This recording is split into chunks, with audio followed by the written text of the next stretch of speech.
क्या मांस खाना भी हिंसा में आता है? हाँ जी, मांस खाना हिंसा में आता है क्योंकि किसी की जान गई है। हाँ, अगर आपके पास खाने के लिए कुछ बचा ही नहीं है तो मनुष्य का जीवन सबसे महत्वपूर्ण माना जाता है बाकी जानवरों से, तो उस समय खा सकते। अब जैसे जो उत्तरी ध्रुव पर रहते हैं, जैसे एस्किमो लोग और ये लोग रहते हैं, वहाँ कुछ उगता नहीं, वहाँ तो घास भी नहीं उगती, तो वो मछलियाँ पकड़ के खाते हैं, इस तरह से शिकार करके खाते हैं, तो वहाँ से हिंसा नहीं मानी जाएगी। वहाँ पे नैतिकता का मानदंड बदल जाता है। लेकिन जहाँ पूरी तरह से धन धान्य है, अब बड़ा अच्छा मनुष्य का खाना उपलब्ध है, सस्ते में है, वहाँ पे बिना किसी कारण से जानवरों को मारना हिंसा कही जाएगी। फिर भी हिंसा अहिंसा व्यक्तिनिष्ठ है, नैतिकता अनैतिकता मनुष्य स्वयं तय करता है। लेकिन ज्ञान मार्ग में हम बोल ही देते हैं कि देखिए, जहाँ ज़रूरी नहीं वहाँ नहीं मारना है, भले वो खाने की बात। आपके पास चावल है, आपके पास दाल है, रोटी है, मिठाइयाँ हैं, फल है, तो फिर जानवर को की जान नहीं लेनी है। विकास क्रम उसका रोकना हिंसा है, विकास क्रम रोकना जानवर का ठीक नहीं है। कर्म बंधन हो जाते हैं, कर्म हो जाते हैं आपके। खास तौर से जो बड़े जानवर है, जिसको हम कहते हैं रीढ़ की हड्डी वाले जानवर, स्तनपाई जानवर, उनको मारना बिल्कुल ठीक नहीं है, क्योंकि उनके अगले 1-2 जन्मों के बाद वो मनुष्य जीवन में आने वाले हैं। अगर हम उनको मार देते हैं तो उनका विकास क्रम रुक जाता है, उनको दोहराने पड़ते हैं कई जीवन, और जो उनके ऊपर बीती है उसका सारा कर्म हमारे ऊपर आ जाता है। छोटे जानवरों को मारा जा सकता है, और पेड़ पौधों को तो बिल्कुल आप जिंदा भी खा सकते हैं, क्योंकि वो अभी तक विकास नहीं कर पाए, वो पदार्थ के स्तर पर है। तो जितना विकास हो गया है प्राणी का, जीव का, उतना उसको मारना मना है। तो जैसे आप बंदरों को या गाय को या इनको मारना ज़रा ठीक नहीं लगता, क्योंकि काफ़ी विकास हो गया। कुत्तों को, बिल्लियों को बिल्कुल नहीं मारना चाहिए, उनकी जान नहीं लेनी चाहिए, क्योंकि अगले 1-2 जन्मों के बाद वो मनुष्य योनि में आने वाले हैं। देख सकते हैं आप, उनको देख कर ही बता सकते हैं कि मनुष्य के करीब रहने वाले पशु सबसे पहले आएंगे मनुष्य योनि में। संकर्षण का नियम है, संकर्षण के नियम के कारण उनमें करीब करीब मनुष्य के गुण हैं जो मनुष्य के साथ रहते हैं। क्योंकि अब कभी कभी हमारे पास उपाय नहीं रहता, अकाल वकाल पड़ता है, तो जानवरों को मारना पड़ता है, खाना पड़ता है। मनुष्य में क्षमता है मांस पचाने की। वो क्यों है सभी जानते हैं, क्योंकि मनुष्य ने कई अकाल और कई प्रलय झेले हैं। उसी की वजह से, इस क्षमता की वजह से हम जीवित रह पाए। हमारे सभी पूर्वज मांस खाते थे, मांसाहारी थे। जिन लोगों का खाना ही जानवर है, मान लीजिए ऐसी जगह रहते हैं वो, ये हिमालय के ऊपर क्या है, तिब्बत, जहाँ घास भी नहीं उगती, वहाँ तो याक है और इस तरह के जानवर है।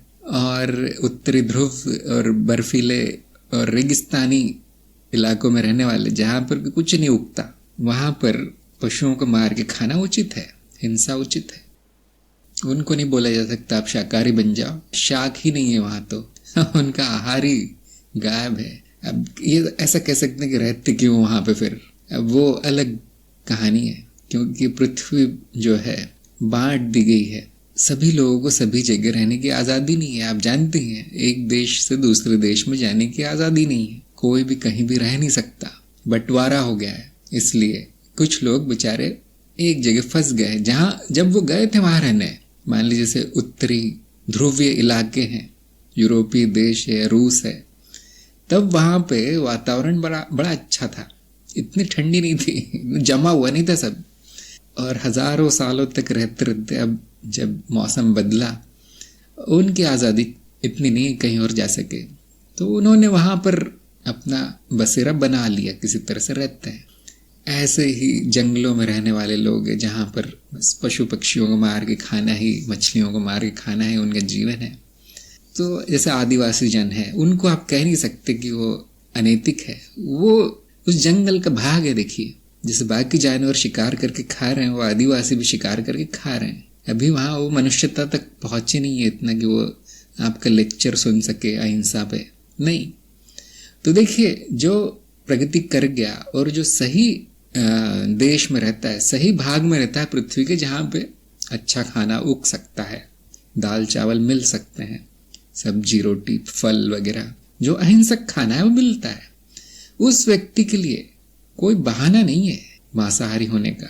अब वो बहाना नहीं चलेगा, क्योंकि आपके पास अहिंसक होने का उपाय है, विकल्प है कि मैं अहिंसक रहूं, उसके बाद भी हिंसा करना क्योंकि मेरे संस्कार है, मेरे पे मतारोपण है, मेरी आदत है, या मैं लालची हूं, मेरे मुंह में खून का स्वाद है, वो उचित नहीं है। वो उचित नहीं है। हाँ, अगर वहां परिस्थिति बदल जाती है, सूखा पड़ जाता है, अब खाना नहीं मिल रहा है, तो प्रकृति ने व्यवस्था कर रखी है कि मांस खाया जा सकता है, पच जाता है, वो अच्छे से पच जाता है।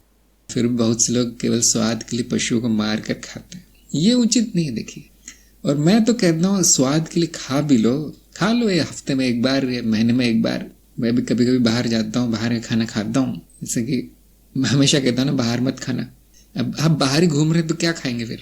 तो उस समय हम अपवाद स्वरूप नियम तोड़ते हैं। ऐसे ही आपको बहुत ही मन कर रहा है, हाँ एक आध दिन खा लिया, लेकिन वो रोज हो रहा है या उसके बिना नहीं रह पा रहे, तो अब वो गड़बड़ है कुछ।